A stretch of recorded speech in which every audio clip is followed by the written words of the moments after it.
Welcome back to another episode of the Black Hand Side. I'm Patrick Arthur Jackson. And I'm Jemier Jenkins. And once again, this is the Black Hand Side, where we celebrate Black culture, Black connection, and Black conversation, talking to Black creatives, Black professionals, and Black people, just like me and you. Unless, you're not Black, but we'll get to that later. Jemier, how have you been? How's your week been? I have had a wonderful week. I have been working with the performing arts babies. And so they're giving me all the vibes. It's just something about teaching. I didn't realize, I have enjoyed it and I've done it for a long time. But when I'm performing and when I'm doing my other creative projects, I'm not as active with teaching. But now I'm back in it, at least part-time right now. Half my time is split. It's kind of split half and half. And I'm really enjoying it. I'm really enjoying working with them when I give them new information and then they take it and then they put it into their little performances. I get so excited. I start screaming. You a theater I auntie. screamed in It's class okay. the other day. Yes, I just discovered I'm the biggest theater auntie child. We need And we need y'all to keep not promoting. Y'all, it is like 9 o'clock. It's past my bedtime. I'm usually asleep right now. We need people to keep on encouraging the babies to act. so they're trying to negotiate me going in. I'm off next Friday. Okay. So they're trying to negotiate me coming in to cover for their teacher Well, because he's going to be out there. They're going to have a substitute. if the money's right, say yes. I said, listen, y'all got some nerve. The class that is the worst behaved is the one that put in the request. Excuse me, why would you think I want to give up my Friday to come in here and watch you be bad? They love Miss Jemier, or do they call you Miss Jenkins? Some of them call me Miss Jenkins. Yeah, some they mostly call me Miss Jenkins. Yeah, it's weird getting used to that because sometimes I'd be more accustomed to Miss J or Miss Jemier. You Yeah, can you can still but be Miss J. I told them. I said, you call me. Those are the things that are in the realm of possibility from you to be calling me. But they choose Miss Jenkins because I guess it's aligned with how they talk to the other teachers. I just have to get used. I'm just not used to so formally being addressed all the time. But Mm. Well, that's good to hear. I'm but glad to see but that I you're like it because starting. they need to see what the lines are, baby. Glad you see it. Structure. Jamier, I realized that we are, I think we are coming up on a year since we were together for the Color Museum. Oh my gosh, we are. Because the show Oh my opened, gosh. it would have been a month from around this time last year. We have to be sure to mention that once Keith comes on. Girl, they don't know who the guest is. I was about to intro the guest. Oh, I'm sorry. Okay, y'all. So we have a guest for the episode. I didn't know it was a surprise. You gotta tell that it's a surprise. I'm thinking it's gonna be in the title. They gonna see the name and they gonna know we brought the heat the day that the heat was coming. But still, there are some people that don't know who this person is. So I was going, give them proper due and all the. Okay, Well, so I'm I would do sorry, this. child. I done ruined the surprise, child. He here, child. Y'all, he here. He cutting up in the green room so I can see him. I don't know. Jameer can't see him, but I can. So y'all, we are excited to bring on this. I almost said this man of God. Y'all know I'm very churchy. So this He is man a of man of God, God. We can say this man of man, God. Yes, well, that's right. man of the stage. And so last year, if you were in the Tampa Bay area, you know that both Jameer and I were involved in American Stage's production of The Colored Museum by George C. Wolfe. And at the time, I was tasked with finding directors for the company, and I reached out to this brother because we knew each other from our times in the Atlanta University Center in Atlanta, and the theater scene is not that unconnected in Atlanta. So we knew of people through people, and he actually knew one of my professors when I was at school. Uh, we'll get into that when he comes on up. But you have seen him on many, many, many, many, many things. You might have seen him on Bel Air or Cobra Kai. You may have seen him with my Spelman sister, Danielle Deadwaller, and Till, the Miss Pat show. I'm literally just like Jemier, it is just like pages and pages. Lovecraft Country, yes. Shout out Lovecraft Country. That's one of my favorite roles. American Soul, The Haunting of Hill House. The list goes on and on and on. And in addition to being an amazing actor and director, because that's how we were connected for the Colored Museum, he's also a loving husband and a father to three young kings. So please put your virtual hands together for the one, the only Keith Arthur Bolden. Welcome to the You might village. not Welcome to even the have to village. add too much more clapping under here. You might be able to let it go just with what the sound we making right now. I'm proud of that. I miss y'all, man. Jeez. Oh man, I miss y'all. Whenever you want to take a even vacation. the banter, even the slippage was entertaining. Mess my surprise up, man. Mess my surprise. He was only entertained because it was at my expense. If it was at Patrick's expense, it wouldn't have been funny at all. I got to keep it together. He built it up so well. He was building it up so well. I was building, and you was like, "Nah, we got to let them know now. I can't wait for no bill. I can't help myself. I have to know about the secret in order to keep it. I'm just thinking we on the ride. I'm like, yeah. Next time I'll tell you if it's a roller coaster or if it's a water ride. I'm at Disney. Okay. So Keith, how are you doing this evening? What you say, Jemier Jenkins? No, go ahead. No, we ready for you. We ready for you. It's funny. I have an audition for a role, Detective Jenkins. So it's look at that. It's good to be in space with you today. I'm good. You know, I'm I recently discovered that I'm a healer, you know, and so and not by medical expenses or understanding, but just bringing people together, intersections, and I'm just leaning into that, and I'm in a really good place, man. You know, a really good, happy, chill place. I miss y'all a lot, but being home, being off, strike has made me not. So I took time off of teaching, right. Some personal time, and then the strike happened. So I'm not working, right? But the wife got a great new job, so I'm in a place where I don't have to really worry about money for the first time in my life. I mean, I still manage the money, I still have money coming in from work, and so, but it's comfortable because I've been a father since I was 22, and rubbing dimes together. And now I'm in a place where I'm going to see my son and my granddaughter next week just because, and I have time to do it. And I found new ways to speak to my sons, right? And in ways that I wasn't spoken to because I have time, because I don't have to rush to the next thing. And I think we got it mixed up, man. I think this 8-hour workday is antithetical to the family lifestyle. There's no way that those people at school should have more influence on my children than I do. Yeah. And because we don't have the time, we set up, and kids shouldn't be sitting in school for 8 hours a day. The only reason they sit in school for 8 hours a day so we can work 8 hours a day.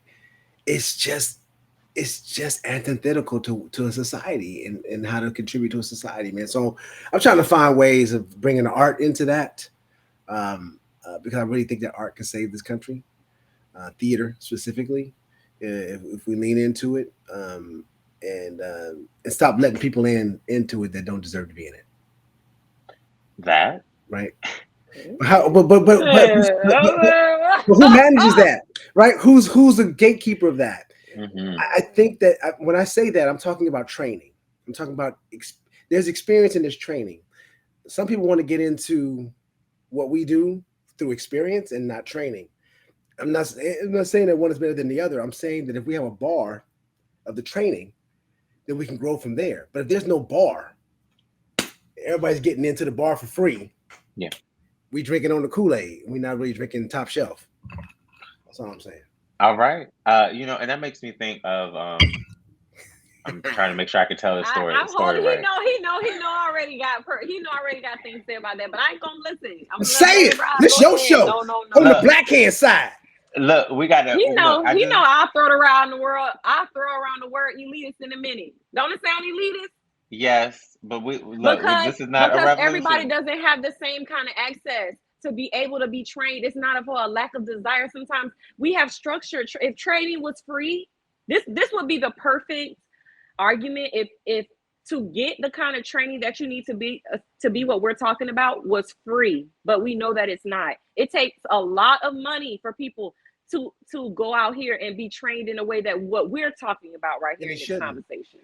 And it shouldn't. But we can't have we can't say that the bar needs to be training that we know isn't free and not experience. I'm saying both, and I never brought up money at all. And let me just interject real quick, because I hear both sides of this, and we not about to. This whole episode is not about to be a debate about this. I just want to point that out there. I told you I want to talk about craft. I know. I was gonna let it go. I wasn't gonna say anything. I want to say this. I want to say this too. So, like, yes, there are economical bridges and blocks in that situation too, and I think what Keith was also getting at, because we have the same problem here in Tampa Bay, and the markets are. I know the markets are different, Atlanta and Tampa, but still, there are some people who don't see the need to have any training. Mm-hmm. So that's different than like someone who really is passionate about it and just didn't have opportunities to train, but is still interested in asking questions and curious. Those are two different things. But we have challenges here. There's some people that are doing some things. I'm like, that's interesting. And I think that a lot of that comes from, there's so many people out here offering training who are not qualified and who are doing it to take people money and all these schemes to say that they can put them in front of the right people. So when you understand that that's so much of that is happening because of capitalism, that it's hard for people to see the value because they see so many snake oil selling people out here taking advantage of people. True. You have to be very discerning. I came to this realization. Well, I've always had this realization, but actually started saying it out loud without fear, because I feel like I'm a master of my craft and I can. And it's not just because of my MFA. It's because of the experience and me going to the theater and investing in it and talking to people like you, giving up of time to talk about the craft. There are some people who aren't interested in talking about it at all.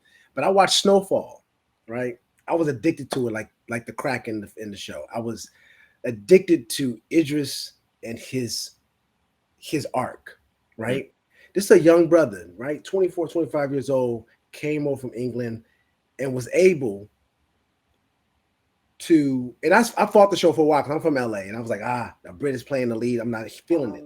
But he came in because the profession where he lives is honored. Yeah. As a sacred thing. So you can grow up in it and not be ridiculed for it. And you can come to this country with full identity of who you are. So then he can embody the other character. But we have so much muck. We're not free to even know who we are here, to embody somebody else. I mean, this brother coming from England, no experience of embodying a man from South Central LA, and I think he did it flawlessly. I know actors from LA who couldn't do it because there's so much muck. And all I'm saying is we in this country don't honor the profession because it's a joke, because we let people who are jokes in it. That I'm talking about how it's respected. When I don't walk around and pridefully, I do with you all, but you can't pride. I'm an actor because people make assumptions about you. But as a professor who's an actor, that's different. And it shouldn't be that way. It's a noble profession. Duly noted. Duly noted. Ancestral. Keith, you may be. Fuck out of here. I know. I was just gonna say you may be ready to run for somebody's like arts board or something. I think you should. That might be in your path down the line. Maybe, man. I I can speak freely when I feel like I trust people in the room who actually give a hell about what I'm saying and I care about what you're saying. It's the people who think they know what we do, who, when I get this passionate and talk about it, they don't understand the passion and they think it's anger, right? They think it's elitism, not to put you on the spot, Jemier. But that's what they think. I'm dealing with this at my institution now where I don't have that academy language. but I do have passion. I do have an understanding of my own craft. And since you don't understand my craft, I don't need to talk like you. You need to talk like me, right? You need to understand where we're coming from as artists, because this ain't no game. You know, it's not a game. I don't think. I think what we do is really, like I said, it's healing. You know, it's transformative. And we can make seismic shifts in this country if we lean into the arts. And I think what you're articulating is like the cultural aspect of storytelling, like how, traditionally, so maybe, people respect culture more than they respect occupations. Occupations and professions are things that are like society shapes and molds these things. And the way that you are speaking about it, and the way that the power of it and within our community, which is why we try to give so much responsibility to some of these people, is that storytelling has tradition and cultural value within Black spaces. Who that person is very closely almost tied to historians and the people who would keep the stories of the people. And so when you have reverence for it from a cultural lens, and you see people consuming it and exploiting it, it's difficult to watch and participate in, but it's going to be hard to convince those people, because it doesn't have the same value to them or cultural significance, in that way. A lot of people are into it because of fame and money. And when fame and money are the root, when we pull all the things back and we really recognize, oh, you just want to be famous, you just want a lot of people to know you, or you just want money. You think that you see the success of certain people, and how once you start making certain blockbusters, you get in certain lanes or whatever, then that's lucrative for you, so you're chasing money. You don't desire those people who are in it. When we have to understand their why, and everybody's why and motivation is what filters. It's different. And you're never going to be able to convince a person who's in acting for fame and money to reverence it and to want to make the kind of investment of yourself that you have to make when you hold it in the regard of cultural significance and artistry. I hear that. Can they be called something else though? Can they be called? So I don't call myself. I'm working on calling myself something other than an actor in terms of my acting. And that's why I say storyteller. That's why I say storyteller. No, I embody. You know what I'm saying? I transform, and that's. I think so. I say this. This is why I say this. The word acting or actor and storyteller are so accessible to people because they think that they do it every day anyway. Stop acting like that. Oh, you've been acting like your mama. Boy, if you don't stop acting crazy, or I told a story just that. But when I tell a student embody this character, there's a pause to think, how do I embody? But if I say act it out, it's put on, right? It's more what I found is there's more surface to that, and the embodiment goes more internal. Okay. So just changing the language, changing the language changes the reverence for the action. I agree with that. That is something that I was working with one of my students on. We all three of us acting teachers. I just thought about that. I was talking to one of my acting students about that, and I was talking to him about like being the character and being like in this experience as opposed to showing the experience. And I said I'm not gonna say his name. I almost said it. But I was even talking to him about the Colored Museum. I said these are caricatures, right? These are stereotyped characters from history. The actors could just pretend to just live in the stereotype, or they could embody what that stereotype means. And I did not come on here to talk about Colored Museum, but I was just using that. It's okay, in my back shot. Anniversary. Yes, it is the anniversary. Oh man, my question just went out of my head.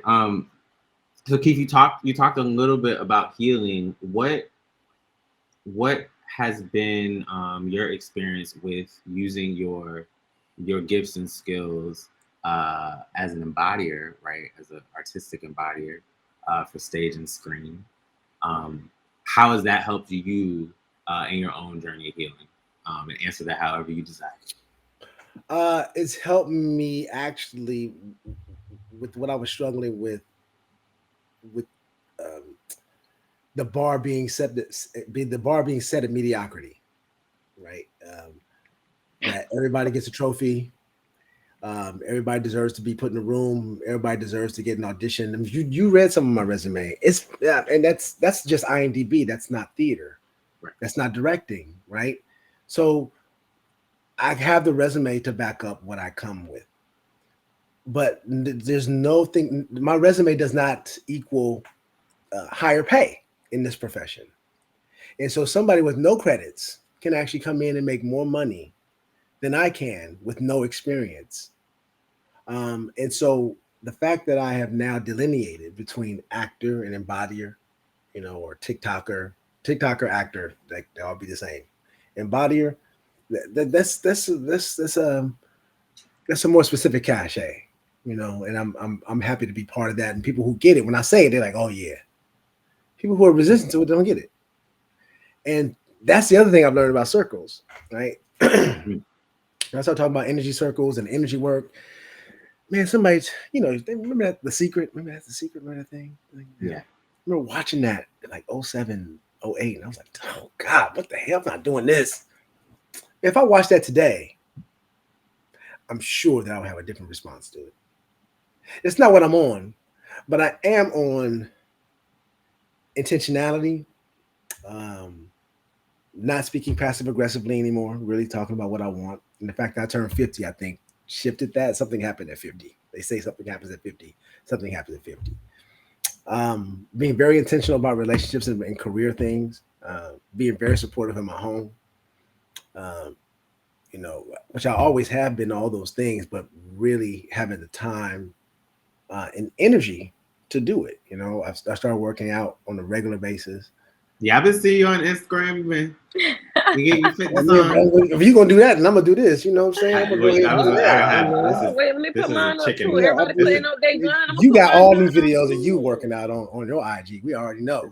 This is I don't got I need some baby guns. So yeah, man, I lost 50 pounds, and I think that's opened up some things for me, not in a vain way, but just like, oh, I can do it, I can sustain it, and I can still drink what I want and eat what I want when I want, and then I haven't compromised any of that stuff.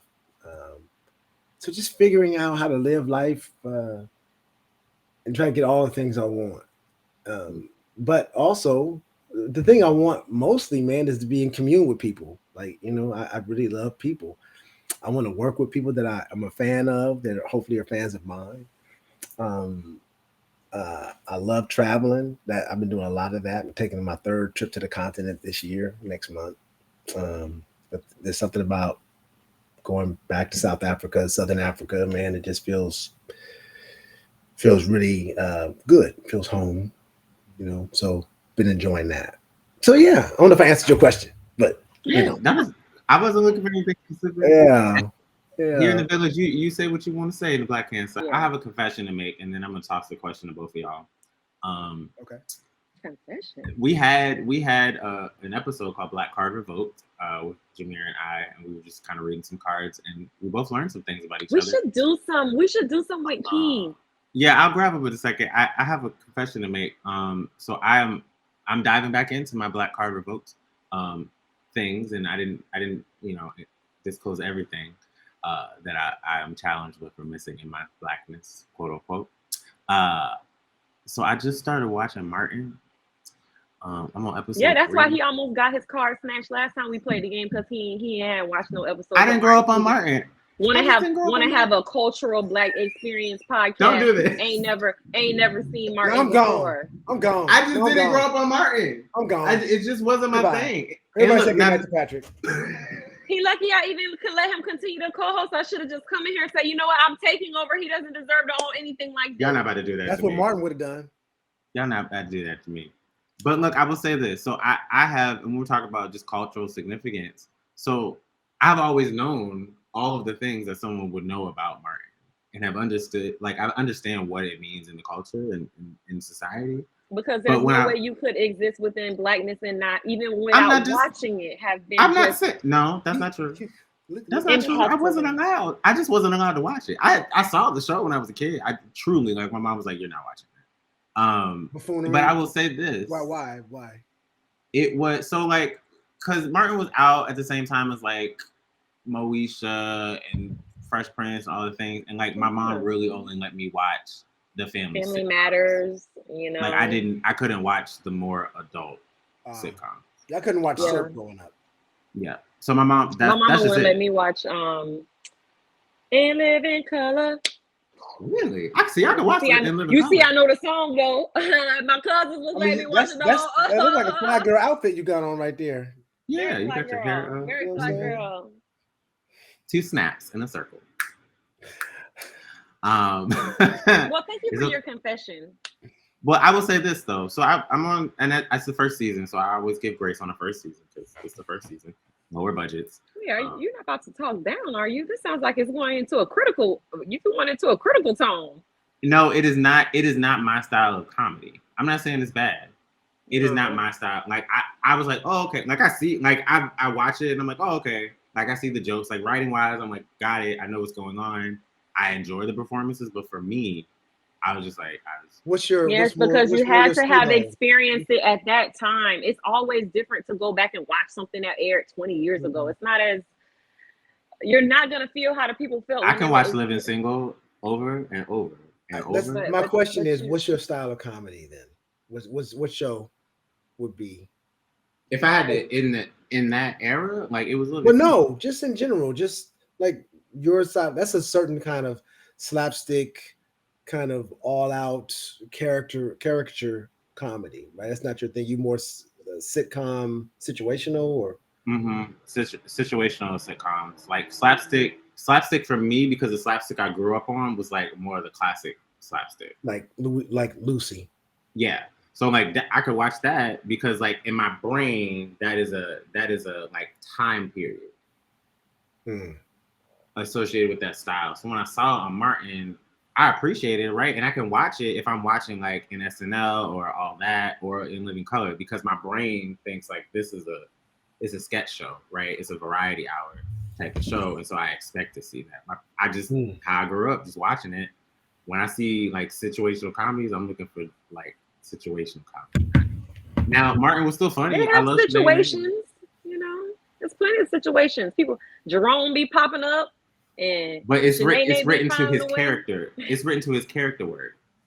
In the later seasons, they started building some other things, but like it was written because like he's a character at the time.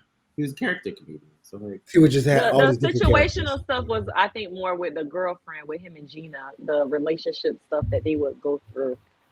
And I enjoy Tisha. She does great work. Tisha and until they, actually, man, I go back and watch it, man. Tisha's understated, man. She was brilliant in that. Really, to sustain what she did with that going on around her and still bring some integrity and humanity to that character. I thought she was brilliant. I would have been so lost at the age they were and where they were in their careers. I'd have been on the set like I don't even know. But check this out though. So I'm listening yesterday.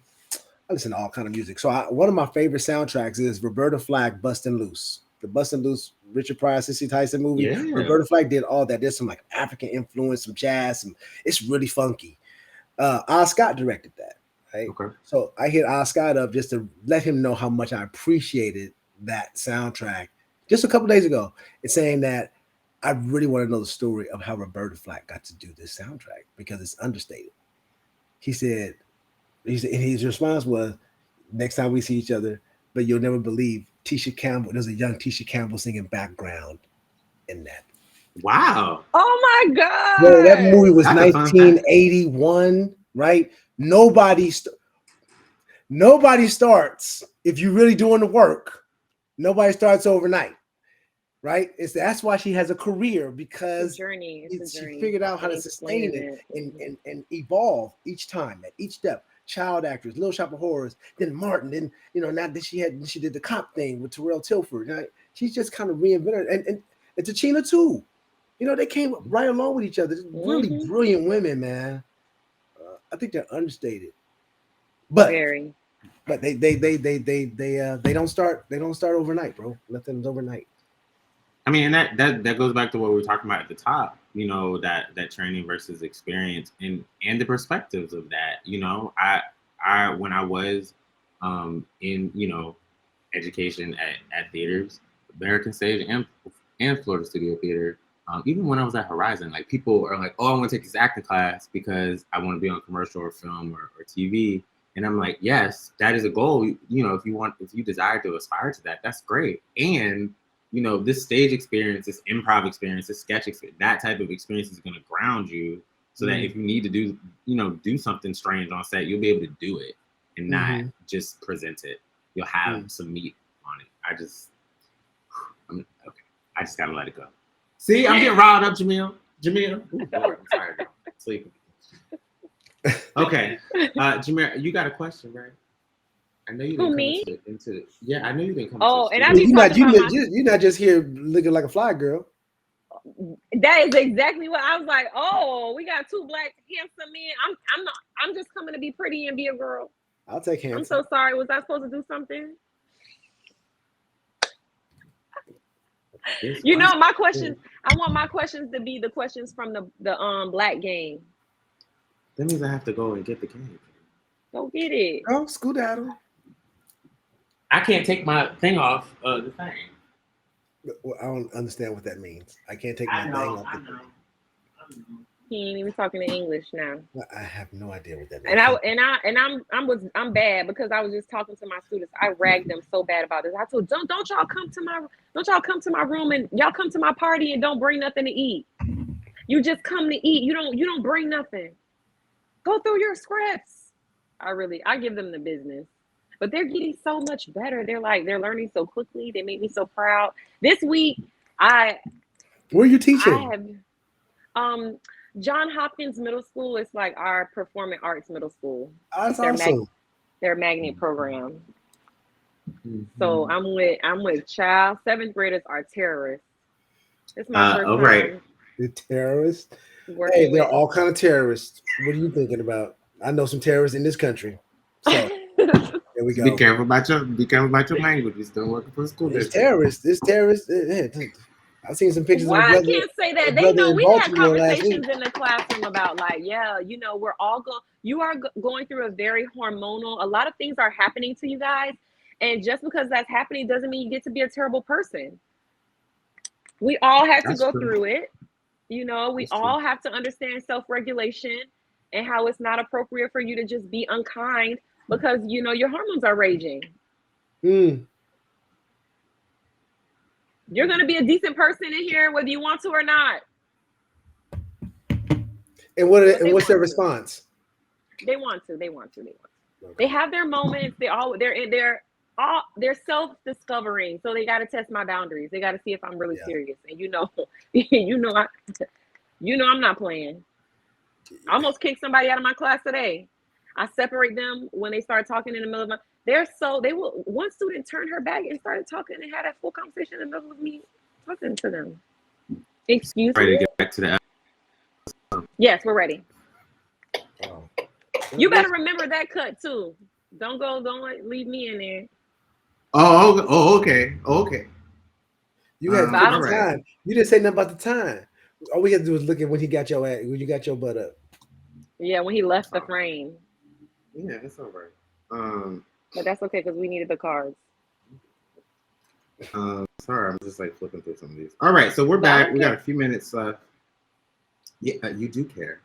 You should care. What is? Every now and then I get a little bit lonely. Okay. First question, Keith. I've never played this game. So. We're playing it a little differently. It's meant to be played like in a group. Hope we don't step on a landmine like we did with Patrick and have to threaten to revoke your card. Well, let me tell you something. Okay, first of all, look at this. That ain't gonna happen. Just because I didn't watch Martin does not mean I'm not black. All right.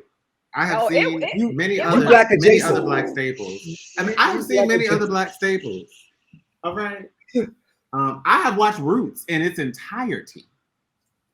But did you watch Queen? Which one? But did you watch Queen? The original. Huh? You don't get to Did brag I read about Queen? Roots. White Did I people read watch Queen or did I watch it? people- I read Queen. So that Catch means you that. ain't watch it then. Because we had to bring up reading it. Okay. I thought he was gonna say, "I am queen." All right. First question. That's what I would have said. I am the I hope you queen. get this right. Which historically black sorority was founded first? Oh God. Oh, this is an easy Get out of one. here. Go ahead, give it to us, Jemier. No, you give it to us. It's you. Give it to us. Give us the mirror. Give it. Yes, AKA. Can you say it while I do my stuff? Yes. Yes. If you be quiet for a minute, I would. I was ready. I had it set for you. I'm a storyteller. So we're just going on. For those of you who might be listening, it's Alpha Kappa Alpha Sorority Incorporated. I said that. Founded in 1908 on the campus of Howard You University. just said it so low he didn't hear you. That's the thing. Oh, because you were talking. Sorry. If I have All right, question I'd number put 2. We're moving. Question 2. What movie? Say everybody else's affiliations. We real black over here. We got a lot of affiliations. Go ahead. Kappa Alpha Psi. But the question was what university? Thank you. Go ahead, Patrick. Lay them letters down. Y'all see they back here. I bet see. Well, you be done work so long in the organization, you be like, that child over there. Right. We prideful over here, sir. They're up here. Y'all always we're not gonna do this. It is homecoming month. Happy homecoming month. To all of those who are HBCUers. Next question. What movie does every black person have in their collection? A, Friday. A, B, what? Boys in Friday. Friday. Letter B, Boys in the Hood. Mm-hmm. C, The Color Purple. Or D, Scarface.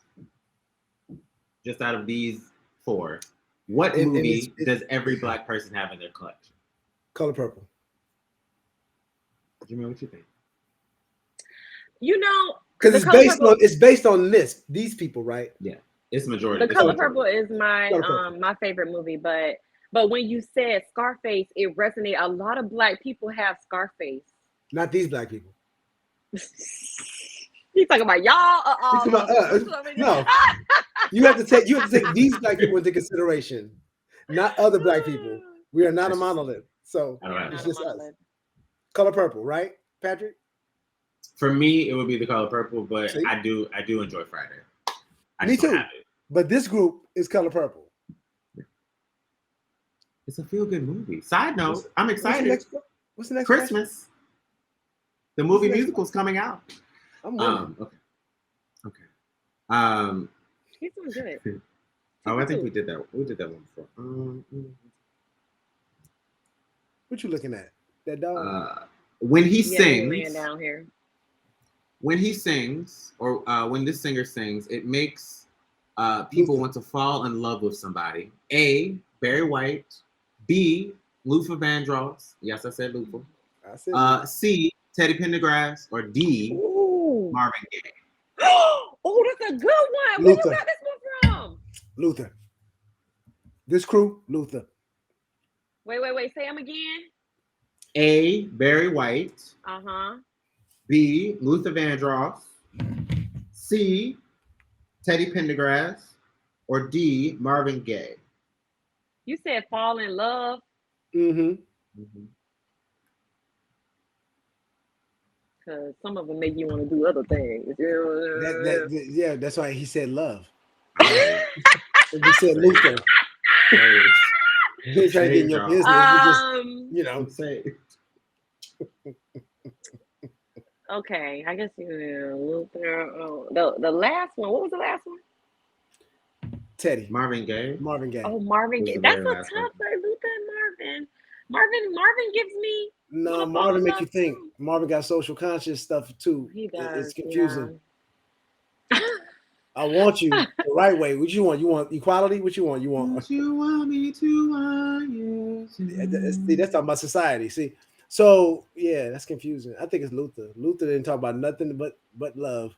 You right. We'll let Luther have it. Go ahead, Uncle Luther. You got it. Tell me, I I'm didn't. old. I didn't know we I'm, was family until I'm he blackity black. died. Are you? You're You and family? you're related with Luther Vandross? No, I didn't know he liked the men's. Oh, Wow. that kind of family. I was How about could to you not? say.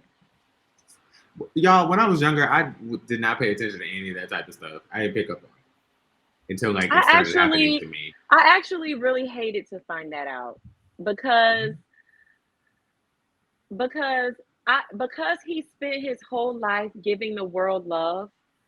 It made me feel so regretful that he didn't get to live his truth and have love on his terms and in his way and for his life. To be the person who we name, we sit here, this is the person of love, and who, when we think about his work, and for that to not be his experience personally because of the way that we have constructed the world, it broke my heart to discover that. He's not the first, and he won't be the last. But you know, I say this. I was watching Simone Biles this morning and watching how well she performed. And I remember Gabby a few years ago and how well she performed.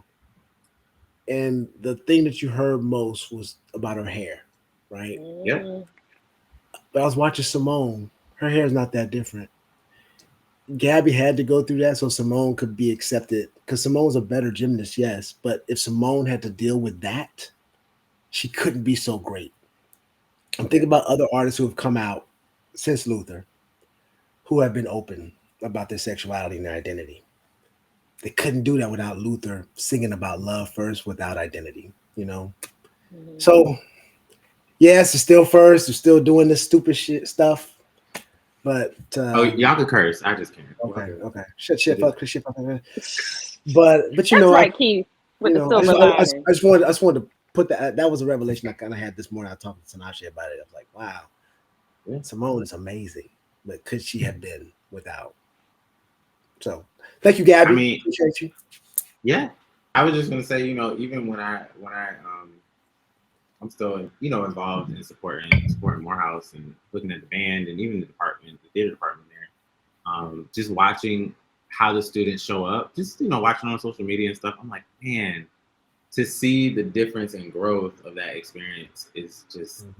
I'm proud. I'm also a little slightly jealous. I'm like, man, if the campus had been as progressive as it is now, there's always room to grow. But if it had been that progressive then, like, I probably wouldn't have had as many challenges. It's interesting, though, as a professor, as a heterosexual male who loves dress codes because it sets a bar. And when everybody's able to freely dress, it sometimes compromises the classroom and what the students are able to do, move freely, especially in theater. When you're dressing like you're going to a fashion show, and it doesn't matter the gender, right? Or you're not wearing supportive undergarments, and you have to roll on the floor, and then you're exposed, and now I have to address it or ignore it or act like I didn't see it, and then so it's yes, freedom is great, man, but boundaries are also, and then if you say, hey, this is the dress code for the class, then it can be taken to administration and challenged. It's just really so everybody feels comfortable in the class, because But if you, I'm gonna ask this one question. Please do. Because I also was in the department as a student. If my acting professor says, "Hey, this is for example, a breath voice movement class, we will be moving.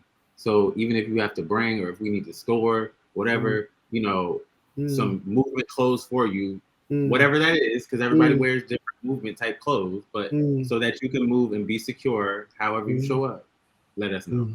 But it's a movement class, so you can't come, in your crown. Doesn't always work, brother. Doesn't always work.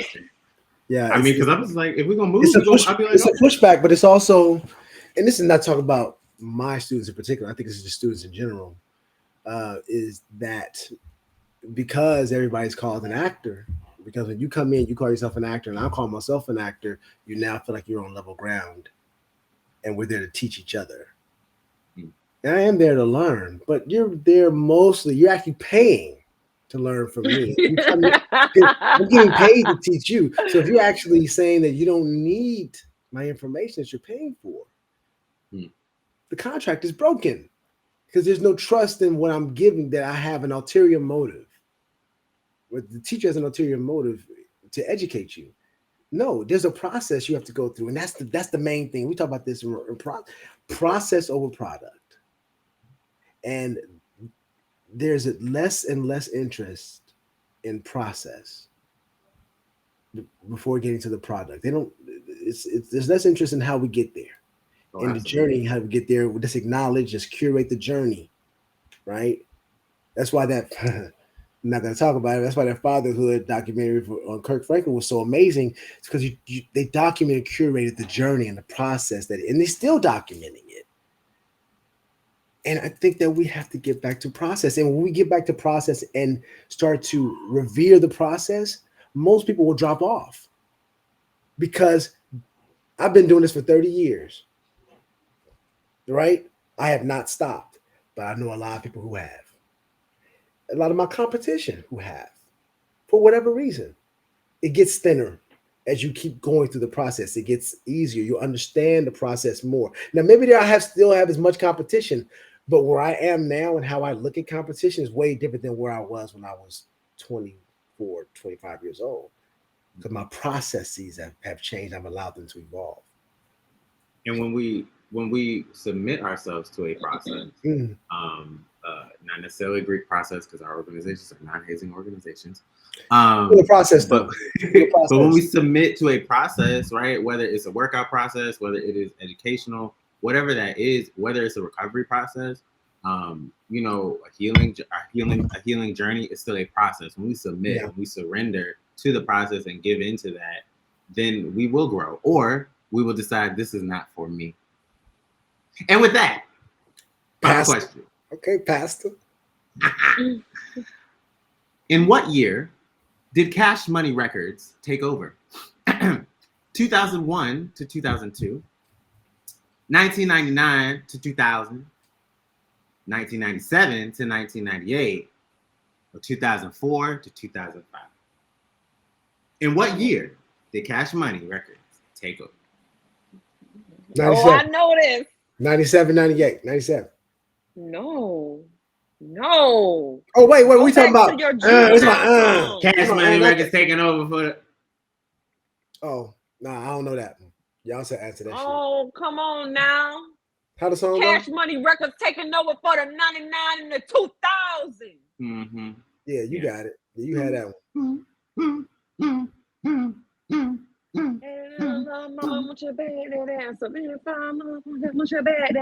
Cash Money had that whole little. They had an era. They did. Hey, and God bless them. But I know Luther was making babies. I know the love making. I don't know no cash. I don't know no Cash Money. I know Luther though. Well, our invisible producer is telling us it's time to wrap up. No. Oh, look at the time. Look at the time. All right. Saved by the bell. You got one wrong, but we're gonna let you keep your card this time. Saved by the bell. We gotta get up out of here. Yeah, because I don't know what y'all doing anymore, but I gotta get to work. Keith, thank you for joining us in the Black Hand Side Village. This was wonderful. Anytime. Yeah. Final question. He said anytime. You heard that? He said anytime. That means we can have him back again. I've never denied either of you any of my time. So, and that's on tape. So we got evidence. Noted. Great. So I can take a vacation. Over, we might have to pull that out. We might have to put the big joker down on the table when the projects come back out. Well, you might have to fly me out for I'll fly the set. I'll just fly the set and I'll just be like, I'm just shadowing. I'm just shadowing. Right. We gonna be in his room. We gonna have us just shadowing. I am preparing for my next role now. I'm doing some action movies. So I'm excited for you. It's coming. So final question, brother. How are you expressing or tapping into your Blackness right now in this moment? Black Um, joy. Oh, I Black thought that was joy. yeah, black joy. Anything that, mm, you know, pretty much anything that brings me joy, I'm doing for myself. Um, nice. and a lot of times, I find my joy in making other people happy. So I have a few people around me that I'm consistently working to make happy, and sometimes I don't succeed in that, but it's my life's joy to do it. So, and that's to extended friends and family as well. So I get joy out of that. This joy that I have, the world didn't give it. The world didn't take it away. All right. Oh, Uh, Pastor. Keith, where can the village keep up with you? And how can they stay connected to you the best way? All things social media. Keith Arthur Bolden on all the platforms that I use, which is typically IG and Facebook. IG is probably the easiest thing because Facebook is already tapped out at whatever that number is. Okay. And TV. I mean, I got some stuff out there. Gridiron Gang is on Tubi, so it's free. You can watch that. It's a really good film about a young girl coming into her sexuality as well as she's a football player. It's based on a true story. And I play her father. So she doesn't know she likes boys or girls, and we're trying to help her with that. So that, and then I just shot a movie with Jessica Lange called Places Please that will hopefully be out for award season next year. Yo, that sound is Keith hitting his coffee table in front of him. Yeah. I'm like, what is that? That's I'm not like, knocking oh my on God, I wood. hope that Knocking on hasn't been wood. happening the whole time. Have I not heard it? No, I just did it that one time. No, he just did it. That's it. That I think that's and maybe in Florida sometime soon. We'll see. Maybe in Florida. Who knows? Who knows what the universe and God will provide. Well, y'all, thank you once again for tuning in to the Black Hand Side. As you enjoyed this episode, be sure to give us a comment, a like, a subscribe. We are on YouTube. For those who are watching, thanks for tuning in. Subscribe and share. We're also on many places where you can listen to us, but specifically Spotify and Apple Music. Please give us a review. We're also on Amazon Music, Audible, Google Podcasts, Pocket Casts, Overcast, and something everywhere. else. Run it down.